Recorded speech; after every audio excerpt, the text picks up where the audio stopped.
الحمد لله نحمده ونستعينه ونستغفره ونعوذ بالله من شرور أنفسنا ومن سيئات أعمالنا من يهده الله فلا مضل له ومن يضلله فلا هادي له وأشهد أن لا إله إلا الله وحده لا شريك له وأشهد أن محمدًا عبده ورسوله أما بعد فإن خير الحديث كتاب الله وخير الهدي هدي محمد صلى الله تعالى عليه وسلم وشر الأمور محدثاتها وكل محدثة بدعة وكل بدعة ضلالة وكل ضلالة في النار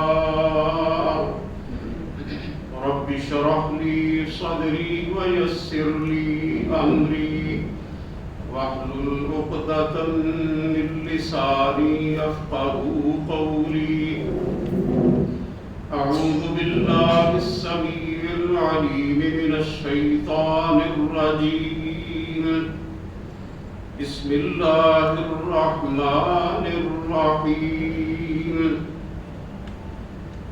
إنا نحن نزلنا الذكر وإنا له لحافظون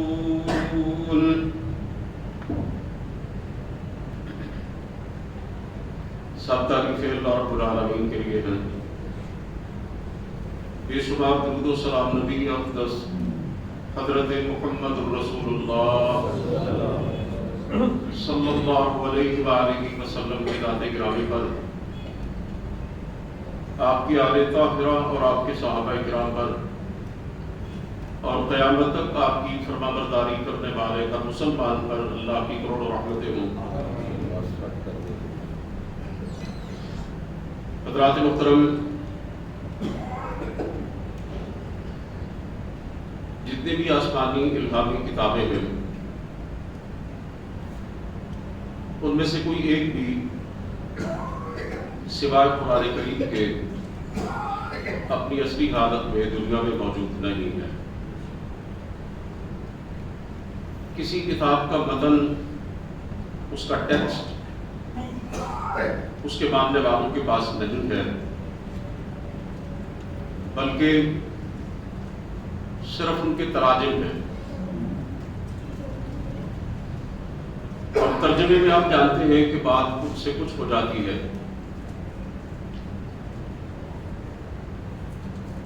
تورات، زبور اور انجیل،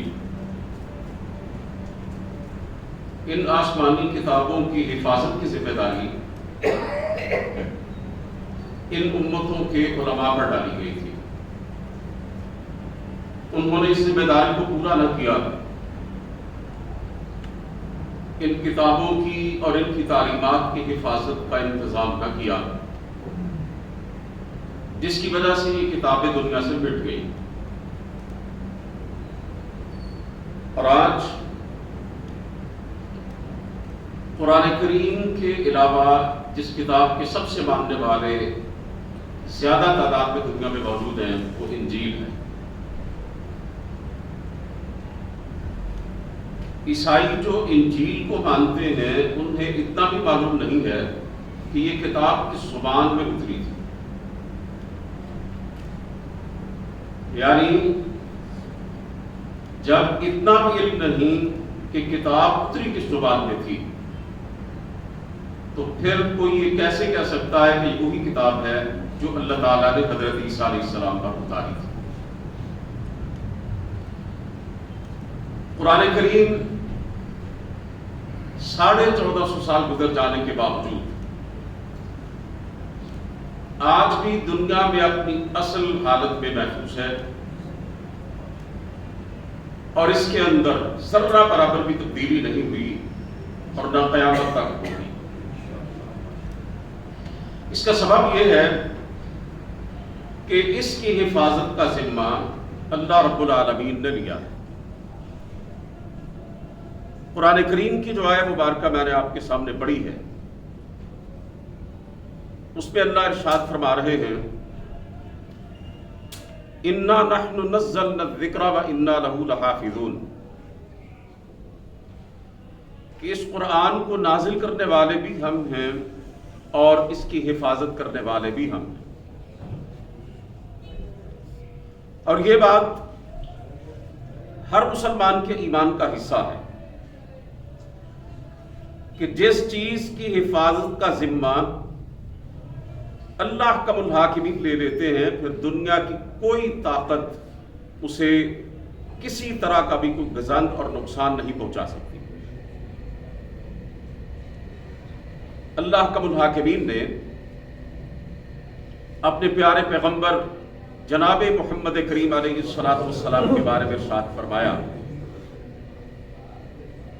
یا ایھا الرسول بلغ ما انزل الیک من ربک وَإِن لَّمْ تَفْعَلْ فَمَا بَلَّغْتَ رِسَالَتَهُ، اے ہمارے پیغمبر علیہ السلام، جو آپ کی طرف ہم اتارتے ہیں اسے آپ بلا کم و کاست اور بلا خوف و خطر لوگوں تک پہنچائیں، اور کسی کی بھی کوئی پرواہ نہ کریں۔ وَاللَّهُ يَعْصِمُكَ مِنَ النَّاسِ، اللہ فرماتے ہیں کہ اے نبی ہم آپ کے محافظ ہیں، آپ کے سارے دشمنوں سے ہم آپ کا دفاع کریں گے۔ اور آپ جانتے ہیں کہ کئی مرتبہ رسول مکرم صلی اللہ علیہ وسلم کے مخالفین نے، آپ کے دشمنوں نے، یہودیوں نے آپ صلی اللہ علیہ وسلم کو قتل کرنے کی کوشش کی، مختلف طریقوں سے آپ کو راستے سے ہٹانے کی مضمون کاوش کی، لیکن وعدہ چونکہ اللہ رب العالمین کا تھا کہ ہم آپ کی حفاظت کریں گے، تو آپ کے سارے دشمن مل کر بھی آپ کو کوئی نقصان نہ پہنچا سکے۔ اللہ تعالیٰ ارشاد فرماتے ہیں یریدون لیطفئوا نور اللہ بافواہہم، یہ کافر میرے دین کے دشمن چاہتے ہیں کہ آپ اپنے منہوں کی پھونکوں سے میرے نور کو بجھا دیں۔ واللہ متم نورہ ولو کرہ الکافرون، اللہ فرماتے ہیں کہ ہم تو اپنے نور کو پورا کر کے رہیں گے، خواہ کافروں کو یہ کتنا ہی ناگوار کیوں نہ گزرے۔ اللہ کا نور کیا ہے؟ اللہ کا دین اسلام ہے، اللہ کی کتاب قرآن ہے۔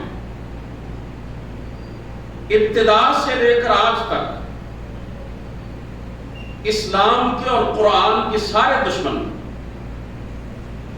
اپنی تمام تر غلیظ کوششوں اور مذموم ہتھ کنڈوں کے باوجود نہ دین اسلام کو دنیا سے مٹا سکے ہیں، نہ قرآن کریم کی عظمت کو گرا سکے۔ جو وقت گزرتا چلا جا رہا ہے، دین اسلام کی صداقت اور قرآن کریم کی حقانیت لوگوں کے سامنے واضح ہوتی چلی جا رہی ہے۔ مکے کے مشرک سرکار دو عالم صلی اللہ علیہ وسلم کے پاس جو پیشکشیں لے کر آتے تھے مصالحت کے لیے، مل جل کر رہنے کے حوالے سے، یا اس نیت سے کہ آپ صلی اللہ علیہ وسلم ہمارے ساتھ کوئی کمپرومائز کر لیں، ان میں سے ایک پیشکش یہ تھی ائت بقرآن غیر ھذا او بدل، کہ اے محمد صلی اللہ علیہ وسلم اس قرآن میں آپ تھوڑی سی تبدیلی کر دیں، یا اس قرآن کی جگہ کوئی اور کتاب آپ لے آئیں، ہم اس کو مان لیں گے۔ اس قرآن کے اندر ہمارے بتوں اور ہمارے جھوٹے خداؤں کے بارے میں جو آیات ہیں جن میں ان کی مذمت کی گئی ہے، آپ ان کو اس قرآن سے نکال دیں، ہمیں آپ سے پھر کسی قسم کا کوئی مسئلہ نہیں ہے۔ اللہ رب العزت نے فرمایا قُلْ مَا يَكُونُ لِي أَنْ أُبَدِّلَهُ مِنْ تِلْقَاءِ نَفْسِي، اے نبی ان سے کہیے کہ میں اپنی طرف سے اس قرآن کے اندر ذرہ برابر بھی تبدیلی نہیں کر سکتا۔ قرآن کریم کی حفاظت کے بارے میں اللہ تعالیٰ ارشاد فرماتے ہیں تنزیل من رب العالمین، یہ پروردگار عالم کی طرف سے اترا ہوا کلام ہے۔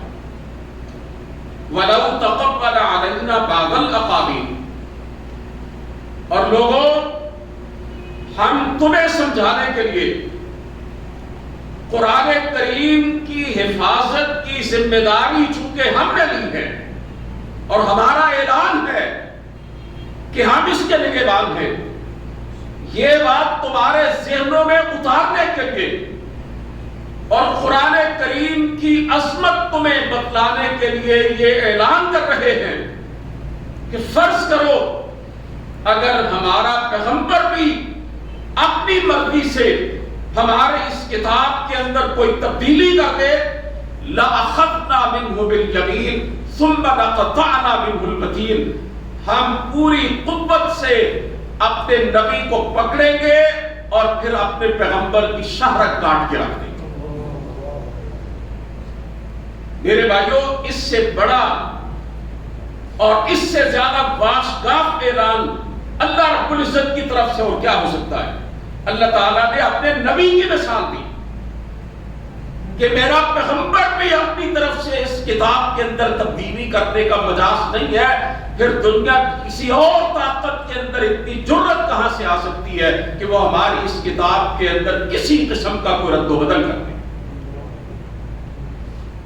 اسی کا نتیجہ ہے کہ زمانے کی اتنی گردشیں گزری، لیل و نہار نے اتنی کروٹیں لی، پتہ نہیں کیسا کیسا دور اس کائنات میں آیا، کیا کچھ بدل گیا، لیکن یہ قرآن کریم آج تک بدلا نہیں جا سکا کہ اس کی حفاظت کا ذمہ مالک کائنات نے لیا۔ خلیفہ مامون الرشید کے دور میں ایک یہودی عالم اس کے پاس آیا کرتا تھا، توجہ میری طرف، اور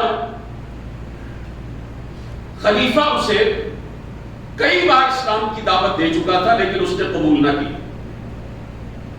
ایک دن مامون کو پتا چلا کہ وہ یہودی عالم دین خود بخود مسلمان ہو چکا، اس نے اسے اپنے پاس بلایا اور کہنے لگا کہ بھئی میں نے بارہا تیرے سامنے اسلام کی دعوت رکھی لیکن تو آمادہ نہ ہوا، مجھے پتا چلا ہے کہ تو مسلمان ہو چکا ہے۔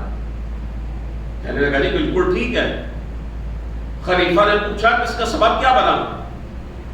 کہنے لگا میں مسلمانوں کی طرف سے بڑی تکرار کے ساتھ اور بڑے دعوے کے ساتھ یہ سنتا رہتا تھا کہ ہماری کتاب اصل کتاب ہے، جس حالت میں اللہ تعالیٰ نے ہمارے نبی پر اتاری ہے اسی حالت میں محفوظ ہے اور دنیا کی کوئی طاقت اس کے اندر تبدیلی نہیں کر سکتی، قیامت آ سکتی ہے اس کتاب میں کوئی تغیر واقع نہیں ہو سکتا۔ تو کہتا ہے میں نے اس دعوے کی صداقت کو جانچنے کے لیے اپنی کتاب تورات کے اندر اپنی طرف سے بہت سی عبارتیں شامل کی، کئی باتیں نکال کے اس میں کئی باتیں شامل کر دی، بڑی تبدیلیاں کی، لیکن کہیں کسی طرف سے بھی کوئی شور نہ تھا، اس حوالے سے کوئی آواز نہ اٹھی۔ میں نے اپنی کتاب تورات کے کئی نسخے لوگوں کے اندر بھیجے، کسی طرف سے بھی کوئی اعتراض نہ اٹھا، لیکن کہتا جب میں نے قرآن کریم کے اندر تھوڑی بہت تبدیلیاں کر کے اسے لوگوں کے اندر بھیج دیا، عوام الناس کے اندر میں نے ان کو رکھا، تو پھر ہر طرف سے طوفان پڑا ہو گیا اور ایک شور تھا کہ کس کی یہ جرت ہے کہ ہماری کتاب کے اندر تبدیلی کرے، کس نے یہ جسارت کی ہے۔ کسی نسخے کو بھی قبول نہ کیا گیا، تو کہتا ہے میرے دل سے یہ آواز اٹھی کہ واقعتاً اگر آج اللہ تعالیٰ کی کوئی سچی کتاب روئے زمین پر موجود ہے تو وہ صرف اور صرف قرآن کریم ہے۔ حضرات محترم، قرآن کریم کے اندر اجتماعی طور پر تبدیلی نہیں کی جا سکتی، انفرادی طور پر کوئی سنگ دل، کوئی بے حیا انسان اس میں تبدیلی کر سکتا ہے۔ مثلا اپنے پریس کے اندر، اپنے چھاپے خانے کے اندر وہ قرآن کریم کے اندر کچھ تغیر و تبدل کر کے اس کو چھاپ دے، یہ الگ بات ہے، لیکن کبھی کسی معمولی سے معمولی تبدیلی والے قرآن کریم کے نسخے کو بھی قبول عام حاصل نہیں ہو سکتا، وہ زیادہ دیر تک چل نہیں سکتا۔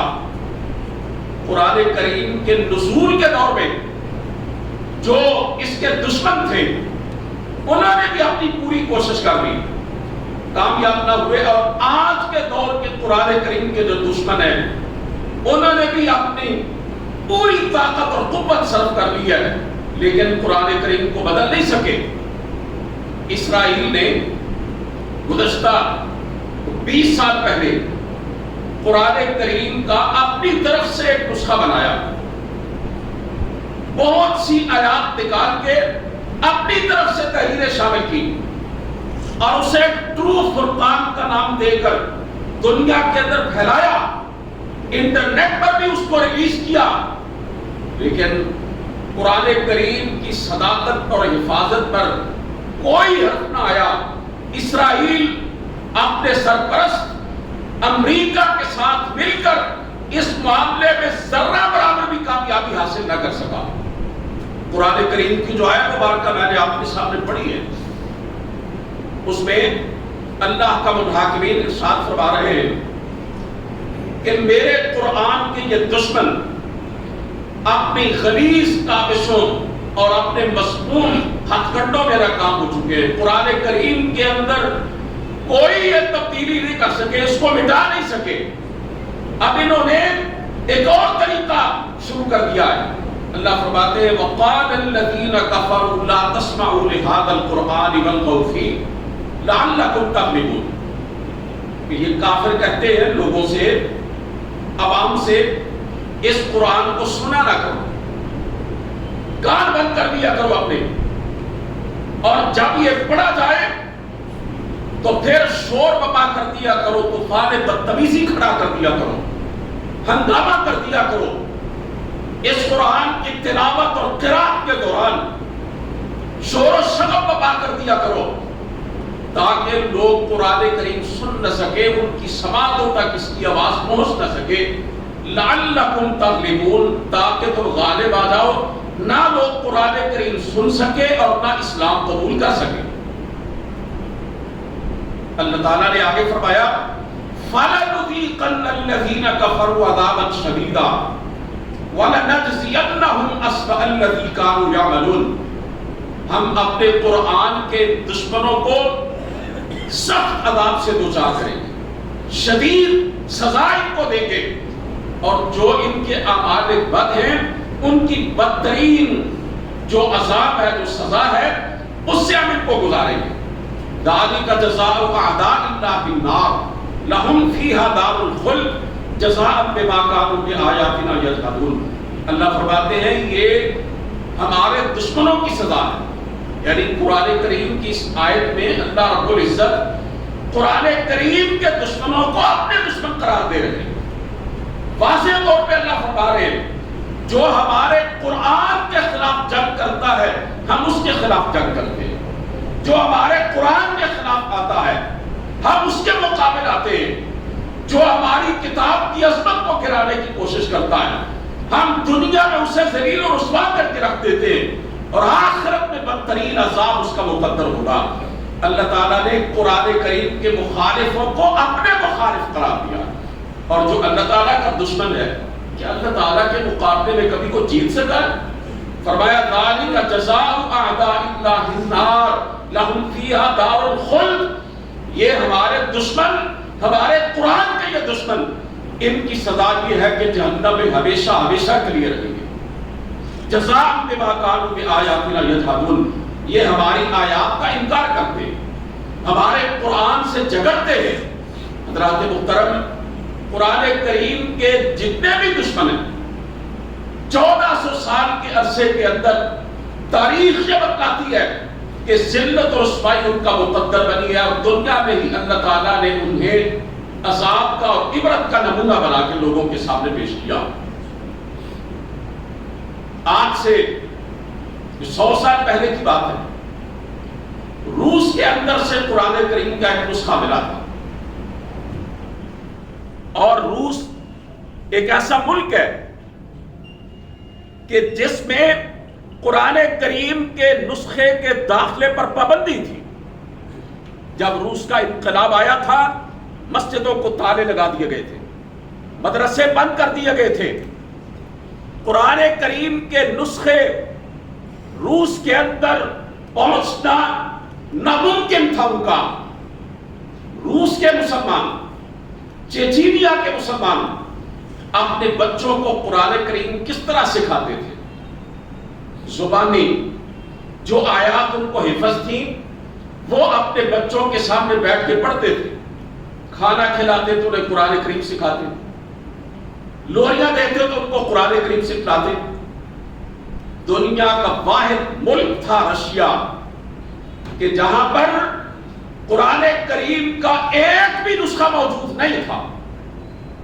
اس ملک کے اندر بھی اللہ کی فضل و کرم سے قرآن کریم کی تعلیم و تعلم کا سلسلہ جاری رہا.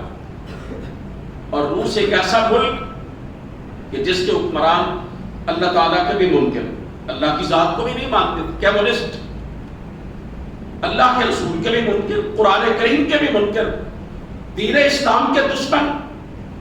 اللہ تعالیٰ کی قدرت کے وہاں سے قرآن کریم کا وہ نسخہ برآمد ہوا جو حضرت عثمان غنی رضی اللہ تعالیٰ عنہ نے اپنے دست مبارک سے لکھا تھا, اور جس کی تلاوت کے دوران ان کو شہید کیا گیا تھا. اس قرآن کریم کے اوراق پر ان کے خون کے چھینٹے بھی موجود تھے. بڑی تختی کا, بڑے سائز کا, چمڑے کے اوراق پر لکھا ہوا قرآن کریم تھا. اور یہاں میں یہ عرض کرتا چلوں کہ آج پوری دنیا کے اندر جو قرآن کریم کا نسخہ پڑھا جا رہا ہے اور جس قراءت پر قرآن کریم کی تلاوت کی جا رہی ہے وہ نسخہ حضرت عثمان غنی رضی اللہ تعالیٰ عنہ کا لکھا ہوا ہے.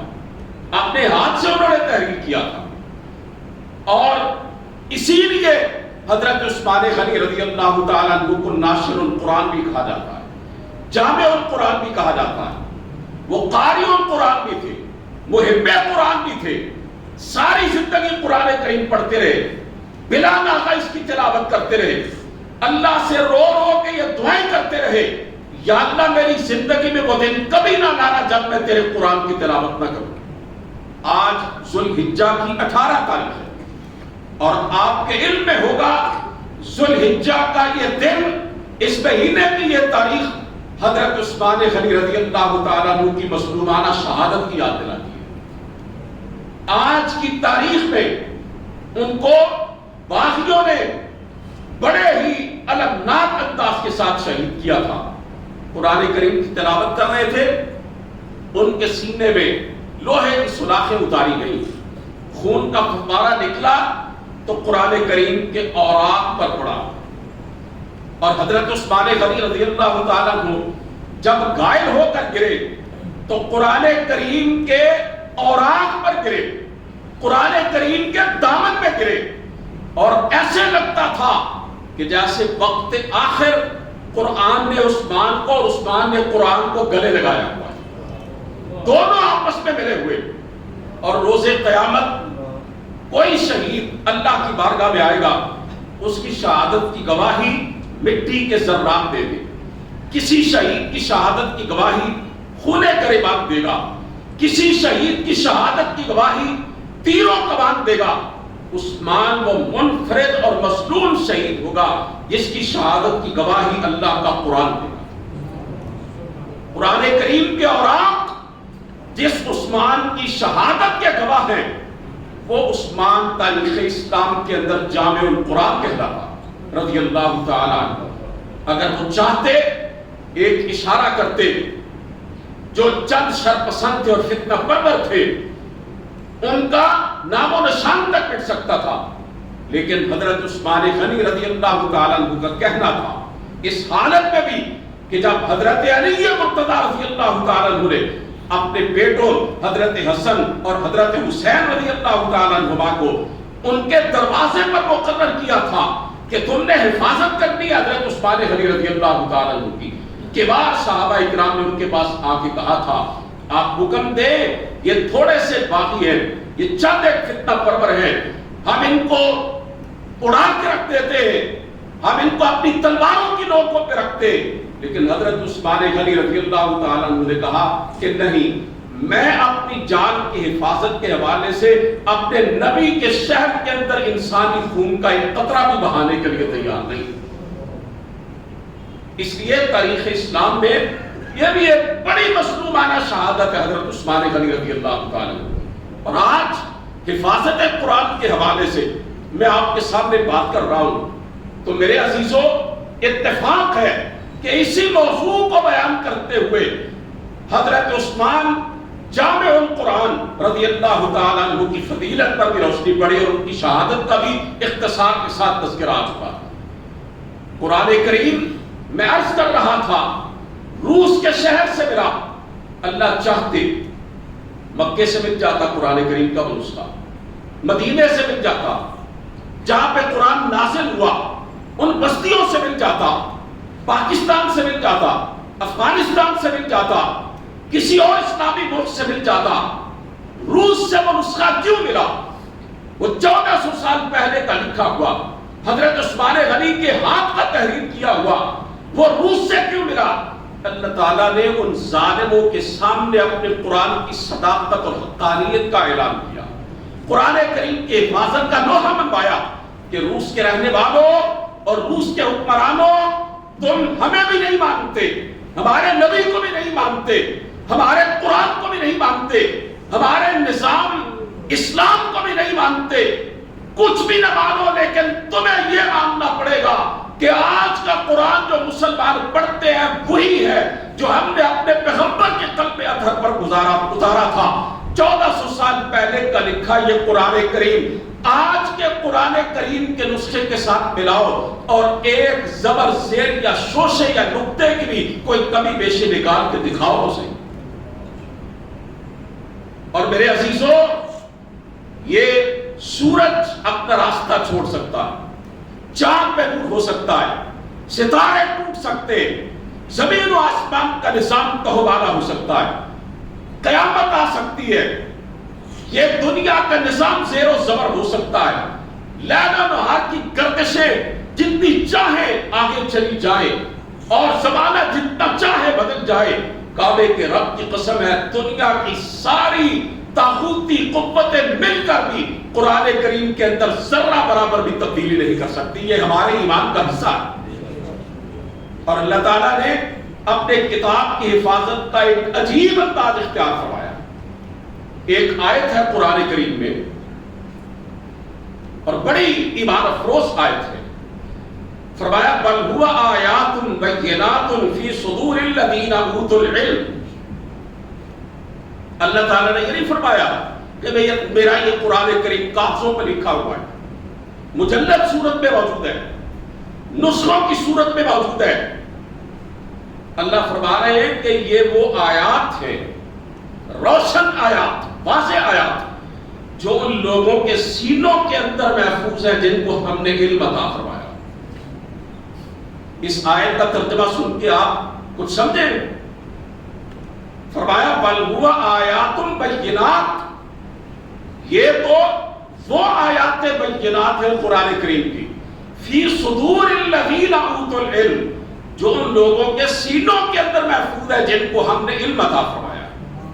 کیا مطلب ہے اس کا؟ اللہ فرما رہے ہیں، سمجھا رہے ہیں کہ کوئی طاقت کس طرح ہمارے قرآن کریم کی حفاظت پر کوئی سد لا سکتی ہے کہ ہم نے تو اس کو اپنے بندوں کے سینوں کے اندر نقش کر دیا اور اپنے بندوں کے دلوں پہ ان کو لکھ دیا.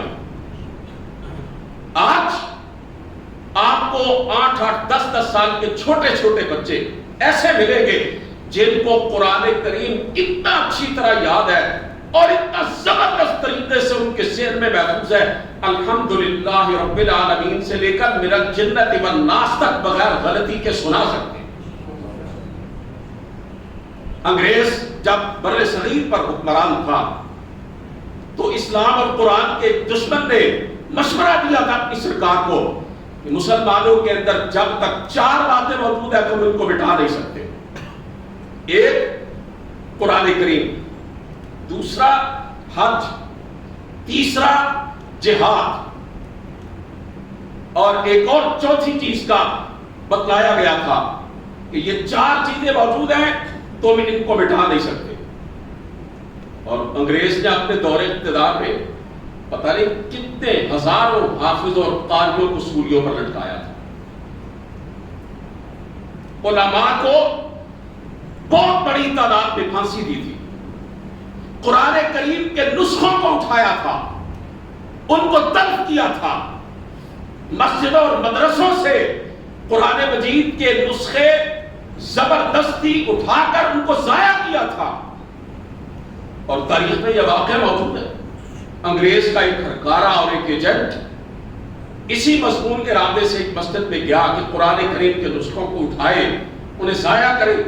کہ دیکھتا ہے ایک بچہ مسجد کے سیر پہ کھڑا ہے اور تلاوت کرتا چلا جا رہا ہے، آیتیں پڑھتا چلا جا رہا. اس نے کچھ آگے بڑھ کے دیکھا تو وہ بچہ اندھا تھا، نابینا تھا. اس نے جا کے انگریز کو اپنے افسر کو رپورٹ دی، قرآن کریم کو مٹانے کی کوشش چھوڑ دو. یہ کاغذوں پر جو لکھا ہوا ہے اس کو تو تم تلف کر دو گے، جلا دو گے، پانیوں میں بہا دو گے، اس کو تو مٹا دو گے، چلو مان لیتے اس کو ختم کر دو گے، لیکن قرآن تو مسلمانوں کے اندھے بچوں کے دلوں پر لکھا ہوا ہے، اس کا کیا کرو؟ جب وحی کا نزول شروع ہوا ابتدا میں رسول کریم صلی اللہ علیہ وسلم ذرا تیز تیز قرآن کریم کی آیات جبریل کے ساتھ پڑھتے. اللہ تعالیٰ نے اپنے نبی سے کیا بات ارشاد فرمائی؟ ایمان تازہ ہو جاتا ہے یقین جانے یہ آیتیں پڑھ کے اور سن کے. اللہ تعالیٰ نے فرمایا لا تحرک بہ لسانک لتعجل بہ. اے حبیب آپ کو قرآن کریم کی آیات تیزی کے ساتھ پڑھنے کی ضرورت نہیں ہے. اس حوالے سے آپ فکر مند نہ ہوں کہ آپ کو قرآن کریم بھول جائے گا، آپ کے ذہن میں محفوظ نہیں ہوگا. آپ کو خدشہ ہے کہ اگر آپ نے اس طریقے سے یاد کرنے کی کوشش نہ کی تو آپ کو بھول جائے گا، یاد نہیں رہے گا. اللہ تعالیٰ نے فرمایا ان علینا جمعہ و قرآن. اس قرآن کو اے نبی آپ کے سینے میں جمع کرنا اور آپ کی زبان سے ادا کروانا یہ ہماری ذمہ داری ہے. حضرات محترم، جب سے قرآن کریم نازل ہوا، جو نازل ہوتا رہا یہ یاد بھی ہوتا رہا، حفظ بھی ہوتا رہا. اور عربوں کی قوم دنیا کی ایک ایسی قوم ہے کہ اللہ تعالیٰ نے ان کو جو حافظہ دیا ہے، جو یادداشت کی قوت دی ہے، وہ دنیا کی کسی اور قوم کے پاس نہیں ہے. انہوں نے قرآن کریم کو یاد کیا، اللہ نے ان کے ذریعے اپنے قرآن کی حفاظت کا جو طریقہ تھا اس کو دنیا والوں کے سامنے رکھا. عربوں کا ایک طریقہ یہ تھا، ایک قاعدہ یہ تھا کہ وہ گھوڑوں کے نام رکھتے. ہر گھوڑے کا انہوں نے نام رکھا ہوتا. رسول کریم صلی اللہ علیہ وسلم کے جانوروں کے نام جو آپ سواری میں کرتے تھے ان کے نام موجود ہیں سیرت کی کتابوں. انہیں ہر گھوڑے کا نام یاد ہوتا، اس کا نسب بھی یاد ہوتا. یہ گھوڑا اس کا نام یہ ہے، یہ فلاں گھوڑے کا یعنی بیٹا ہے، فلاں کا پوتا ہے، فلاں کا پڑپوتا ہے. کئی نسلوں تک انہیں اپنے جانوروں کا شجرہ نسب یاد ہوتا. حضرت ابوبکر صدیق رضی اللہ تعالیٰ عنہ مثال کے طور پر علم الانصاب کے ماہر تھے. ایک ایسی قوم کے جو اپنی یادداشت اور اپنے حافظے کے لحاظ سے دنیا کی بے مثال قوم تھی. اللہ تعالیٰ نے اس کے ذریعے اپنی کتاب کی حفاظت کو آگے بڑھایا. اور یہ کتنی حیرت کی بات ہے کسی مذہبی کتاب کا کوئی ایک بھی حافظ آپ کو دنیا میں نہیں ملے گا، کسی ایک بھی کتاب کا کوئی ایک بھی حافظ۔ لیکن قرآن کریم کے حفاظ آپ دیکھنا چاہتے ہیں، درجنوں کی تعداد میں، سینکڑوں کی تعداد میں، ہزاروں کی تعداد میں کہتا ہوں لاکھوں کی تعداد میں آپ کو ملیں گے۔ اور یہ کتنی عجیب بات ہے، مسلمان اپنے دین کے حوالے سے دور زوال سے گزر رہے ہیں، دین سے دور ہوتے چلے جا رہے ہیں دن بدن۔ پاکستانی معاشرہ دیکھے 95% مسلمان تقریباً بے نماز ہیں۔ مجموعی طور پر مسلمانوں کی کیا حالت ہے دین کے حوالے سے آپ کو معلوم ہے، لیکن اس گئے گزرے دور کے اندر بھی یہ اللہ رب العالمین کی طرف سے انتظام ہے اور یہ قرآن کریم کا معجزہ ہے۔ بے دین، بے نماز اور بے امر اور بد عمل مسلمان بھی اپنے بچوں کو قرآن کریم کا حافظ بنا رہے ہیں۔ سبب کیا ہے؟ اللہ رب العالمین نے یہ بات دلوں میں ڈالی، اللہ نے اس قرآن کی حفاظت کرنی۔ مدرسے بڑے پڑے، چھوٹی چھوٹی مسجدوں کے اندر درجنوں بیسیوں کے لحاظ سے بچے قرآن کریم حفظ کرتے چلے جا رہے ہیں۔ اور حیرت کی بات ہے وہ بچے جنہیں عربی زبان کا ایک لفظ بھی بولنا نہیں آتا، جو سمجھتے نہیں عربی زبان، جنہیں معلوم ہی نہیں ہے کہ یہ زبان کیا ہے، اس کی ابجد سے بھی واقف نہیں ہے، اللہ تعالیٰ کی قدرت قابلہ کا ایک شاہکار ہے کہ وہ بچے عربی زبان کے اندر اتنی موٹی اور ضخیم کتاب کو اپنے سینوں میں لیے کرتے ہیں۔ اِنَّا نَحْنُ نَزَّلْنَا الذِّكْرَ وَإِنَّا لَهُ لَحَافِظُونَ۔ کیا اللہ رب العزت کا یہ اعلان آج بھی سر چڑھ کے نہیں بول رہا؟ اور دنیا والوں چیلنج ہے ہمارے قرآن کے دشمنوں، قیامت تک کے آنے والے قرآن کے مخالف ہو، اس قرآن کو نازل کرنے والے بھی ہم اور اس کی حفاظت کرنے والے بھی ہم، تم جو چاہے کر لو، ہماری کتاب کے اندر ذرہ برابر بھی کوئی تبدیلی نہیں کر سکتے۔ اب ذرا اس پہلو پر سوچیں کہ یہ 9/11 کے بعد اسلام دشمن قوتوں نے جو مذموم ہتھ کنڈے اپنائے، مسلمانوں پر بازاریں انہوں نے بڑے ڈھائے، مختلف ممالک پر مسلمانوں پہ شب پھوٹ مارا، اور اس کے ساتھ ساتھ انہوں نے مسلمانوں کے دین، ایمان، ان کے بنیادی معتقدات، ان کے بے مثال پیغمبر اور ان کی کتاب قرآن کریم کی عظمت پر بھی حملے کیے۔ رسول کریم صلی اللہ علیہ وسلم کے کارٹون بنائے، مختلف واقعات اس حوالے سے آپ جانتے ہیں، آپ صلی اللہ علیہ وسلم کی توہین کی۔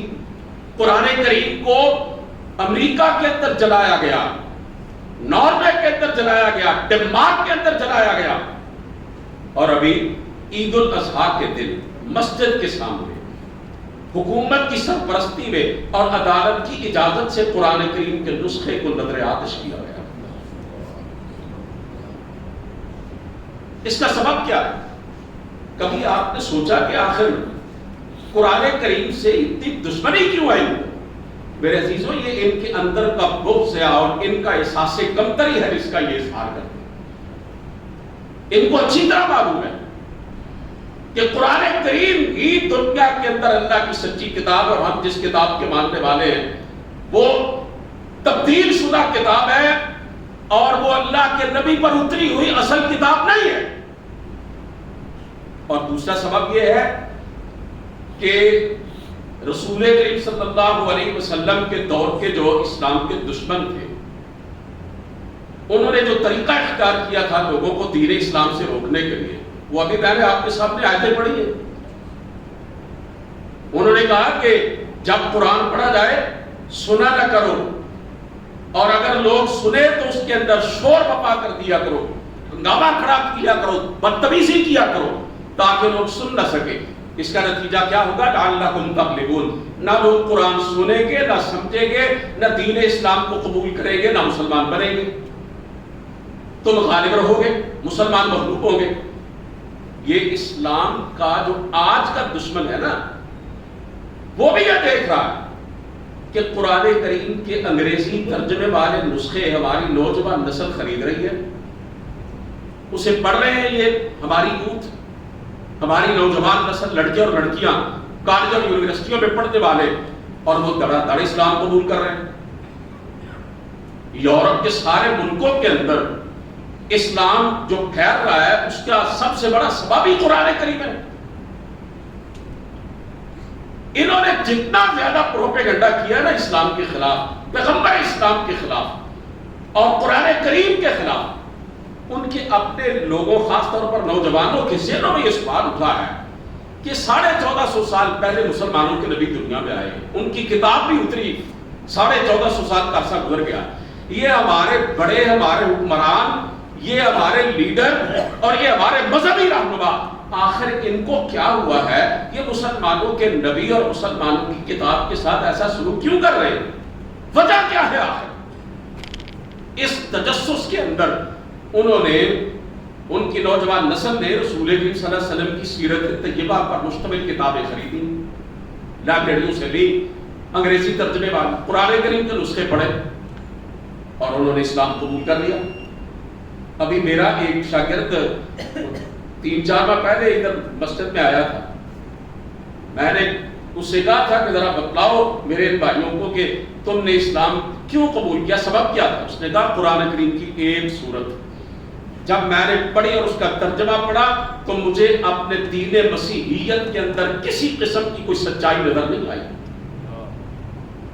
مجھے یہ جو ہمارا عیسائی مذہب ہے اس میں سوائے شرک کی غلاظت کے کچھ بھی دکھائی نہ دیا. اور اس نے آپ کے سامنے وہ سورت پڑھی تھی، قل هو اللہ احد اللہ الصمد لم یلد ولم یولد ولم یکن لہ کفوا احد. کہنے لگا یہ فطرت کی آواز تھی جس نے مجھے اپیل کیا، اور میں نے قرآن کریم کی سورت کو پڑھا اور سمجھا تو میں اسلام قبول کرنے پر مجبور ہو گیا. اور اس کے خاندان کی طرف سے بڑی مزاحمت ہوئی، بڑا اس پہ دباؤ ڈالا گیا، بڑی کوشش کی گئی کہ یہ پھر سے واپس آ جائے عیسائی مذہب کے اندر، لیکن وہ استقامت کے ساتھ ڈٹا ہوا ہے. ایسی ہزاروں سینکڑوں مثالیں روزانہ یورپ، امریکہ اور کینیڈا کے اندر نظر آتی ہیں. اسکینڈینیوین ممالک، یہ سویڈن، ڈنمارک، ناروے، جہاں پہ تواتر کے ساتھ قرآن کریم کو جلانے کی مضمون یہ حرکتیں کی جاتی ہیں، ان ملکوں کے اندر دڑا دڑ قرآن کریم کی وجہ سے ان کے نوجوان خاص طور پر اسلام کی طرف آ رہے ہیں. اصل تکلیف ان کو یہ ہے، لیکن اسلام کی فطرت میں، قدرت میں لچک دی ہے، اتنا ہی ابھرے گا جتنا کہ دبا دو گے. میں نے آیت بھی آپ کے سامنے پڑھی ہے، اس میں اللہ نے فرمایا یہ میرے نبی کے، میرے دین کے، میرے قرآن کے دشمن اپنے منہوں کی پھونکوں سے میرے نور کو بجھانا چاہتے ہیں. واللہ متم نوری، اور میں اللہ کو اعلان کر رہا ہوں تم جتنا بجھانے کی کوشش کرو میں اپنے نور کو اتنا ہی پھیلاؤں گا. وَلَوْ كَرِهَ الْكَافِرُونَ، کافروں کو یہ کتنا ہی ناگوار کیوں نہ گزرے، اور ان پہ یہ گزر رہا ہے ناگوار. قرآن کا جادو آج بھی سڑ چڑھ کے بول رہا ہے، تیری اوٹ پناہ خدایا اور نہیں کچھ سجدہ، جیڑا دیوا آپو بالے قد کسے تھی بجھدا. اور کسی صاحب دل نے اردو میں اس کی ترجمانی کی ہے، فانوس بن کر جس کی حفاظت ہوا کرے وہ شمع کیا بجھے جسے روشن خدا کرے. میرے بھائیوں، ہمارے دل زخمی ہیں، ہر اہل ایمان تڑپتا ہے اس قسم کے مناظر کو دیکھ کر. اس کی پاک کتاب کو نظر آتش کیا جائے، جلایا جائے، اس کے لیے بڑی تکلیف کی بات ہے. لیکن میں اپنے آپ سے بھی پوچھتا ہوں اور میں آپ سے بھی سوال کرتا ہوں کہ آپ نے قرآن کریم کے ساتھ کیا سلوک کیا ہے؟ ہم قرآن کریم کے ساتھ کیا رویہ اختیار کیے؟ کیا ہم بھی اپنی کتاب کی توہین نہیں کر رہے؟ ہم میں سے کتنے ہیں جو روزانہ اس قرآن کو پڑھتے ہیں، اس کی تلاوت کرتے ہیں، اس کو سمجھنے کی کوشش کرتے ہیں؟ کیا ہمارے ملک میں آج تک 75 سال گزر گئے، کیا قرآن کریم کا وہ نظام رائج ہوا ہے جس کے لیے یہ ملک حاصل کیا گیا تھا، تاریخ کی بے مثال قربانیاں دے کر؟ کیا ہماری عدالتوں، تھانوں، کچہریوں میں قرآن کریم کی حکمرانی نظر آتی ہے؟ قرآن کریم کے قوانین جاری و ساری اس ملک کے شعبوں پر؟ کیا اس کے حکمرانوں نے کبھی یہ کوئی سنجیدہ کوشش کی ہے کہ قرآن کریم کے دیے ہوئے نظام عدل کو، نظام معیشت کو، نظام معاشرت کو اور نظام سیاست کو اس ملک کے اندر جاری و ساری کرے؟ انہوں نے تو قرآن کریم سے دشمنی کی، اور کل کہہ رہے تھے جناب پارلیمنٹ کا مشترکہ اجلاس ہو رہا ہے اور ہم اس میں قرارداد مذمت لے کے آنے والے. اور مذمت کی قراردادیں تو لائیں عوام، مجھ جیسے اور آپ جیسے کمزور ان قرآن کے دشمنوں کی، ان ذلیلوں کی کے خلاف احتجاج کرے. تم تو حکمران ہو، تمہارا تو کام یہ ہے کہ عملی طور پر کچھ کر کے دکھاؤ. شتاباً اسلامی ملکوں کے حکمرانوں کی بزدلی، بے حسی، بے غیرتی، مفاد پرستی، اقتدار سے چمٹنے کی ہوس، کرسی کا لالچ ان کے اندر اتنی جرت بھی پیدا نہیں ہونے دے رہا کہ یہ اپنے نبی کی توہین اور اپنے قرآن کی توہین کے حوالے سے بھی عملی طور پر کچھ کرے. روز قیامت یہ اللہ کی بارگاہ میں کھڑے ہوں گے اور اللہ ان سے پوچھیں گے میں نے تمہیں اقتدار دیا، اختیار دیا تھا، تمہیں ملکوں کے حکمران بنایا، لاکھوں افواج تمہاری کمان کے اندر تھی، تمہارے سامنے میرے نبی کی توہین ہوتی رہی، میرے قرآن کا مذاق اڑتا رہا، تم نے کیا کوشش کی، اس کے حوالے سے تم نے کیا اقدام اٹھایا تھا؟ میرے بھائیوں ان کے پاس کیا جواب؟ اللہ تعالیٰ نے پوچھنا ہے، لازمت پوچھنا ہے.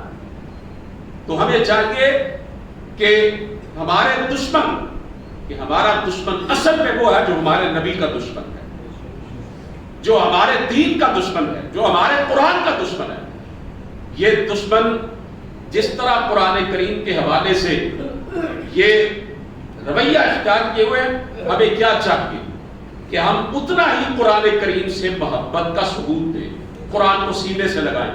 بھائیو آج عہد کرو کہ ہم ان کے اس شرمناک پھیر کا جواب اس طرح سے دیں گے کہ ہم روزانہ محبت کے ساتھ قرآن کریم پڑھیں گے، خواہ 2-4 آیتیں ہی پڑھیں گے، انشاءاللہ کہہ دیں گے، چند آیتیں، خواہ 3 آیتیں ہی صحیح، سمجھ کر ترجمے کے ساتھ پڑھیں. 2-4-5 منٹ حضرات محترم اس پہ صرف ہوں گے. قرآن کریم کی محبت بھی دل میں کروٹیں لے گی، قرآن کریم کا پیغام بھی سمجھ میں آئے گا، اور رات کو سوتے وقت تک دل و دماغ پر ان آیات کا اثر بھی باقی رہے گا انشاءاللہ العزیز. وقت کافی ہو چکا، میں بھی الفاظ پر اکتفا کرتا ہوں. وآخر دعوانا الحمدللہ رب العالمین.